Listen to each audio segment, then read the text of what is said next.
Hello, everybody. Scott Golden here with the Golden Opportunities Coaching YouTube channel. Welcome to those of you who are new. Welcome back to those of you seasoned veterans of what we do around here. What we do around here is we bring about psychological, social, and mental health and emotional health related topics.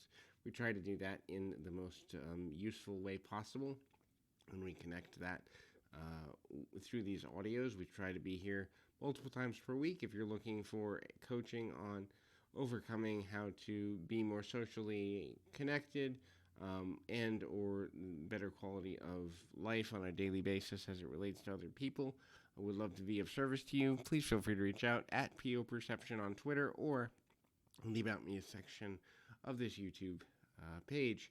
So this is about things that introverts are more pushed and comfortable in having. So the first is having stretches of time, such as holidays or weekends or days off, with no actual scheduled plans. An introvert is more likely to want to kind of go in a relaxed manner. The more scheduled an introvert is, the harder it is for them to keep themselves from overthinking all of the things that can go wrong in a social situation. Therefore, the idea that the situation itself can in fact be more relaxed or simpler can be more attractive. Now, this doesn't mean that the person doesn't want to plan, but a looser schedule for the majority of introverts is better than a more tied-in schedule. Again, socially exerting oneself can be extremely difficult, and the desire to do so continually is not something that the average introvert wants to deal with. An introvert also is more likely to enjoy one-to-one or very small group conversations as opposed to large social gatherings where the need to move from conversation to conversation quickly in a party or crowd atmosphere is expected. This is because the depth and usefulness of the conversation is easier to establish, whereas in a more controlled environment, having that difficulty in terms of a larger group of conversations that last shorter are not as emotionally and mentally and in some cases spiritually fulfilling atmosphere for these individuals. This means they're less likely to enjoy a party atmosphere, more likely to enjoy a longer one-on-one conversation that builds over time, and you really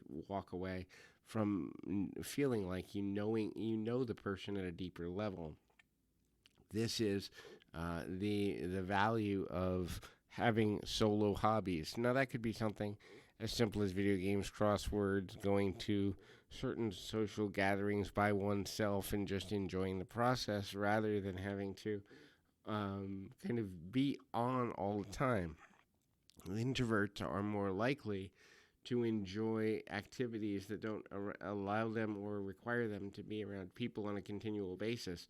And if they feel they have to be around people, it's for short spans of time. And then they can kind of retreat to a more, relaxed atmosphere. The next thing is that most introverts enjoy having fewer choices, but also more time to research, think through, and identify the positive and negative of any situation or group of situations in where they are having a meaningful conversation. This doesn't necessarily mean that a person is, forced into a situation where they have to have a bunch of choices, and that is always bad. But the average introvert is more comfortable having fewer choices and being able to understand comfortable things that lead to a positive and progressive direction for that person. The next thing to consider is they are able to find passions that they begin to look into on a deeper level and therefore become more niche focused. Now, the niche focus can be both positive and negative. If it's narrow-minded and something that doesn't lead to fulfillment, it can be sidetracking, but if it leads to fulfillment on any level, then having a more directed passion can actually lead the introverted person to being more successful because they almost learn mastery at a higher level or a easier level than average. So hopefully this is helpful. I encourage you to keep your feet on the ground, your mind in the moment. Until next time, everybody.